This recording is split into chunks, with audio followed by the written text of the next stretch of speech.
വിമ്മി നിന്നു.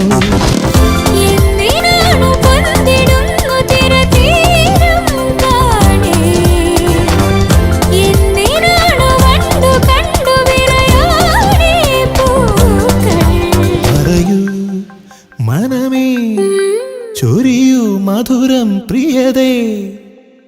എന്റെ ഹൃദയതാളം മുറുകിയോ,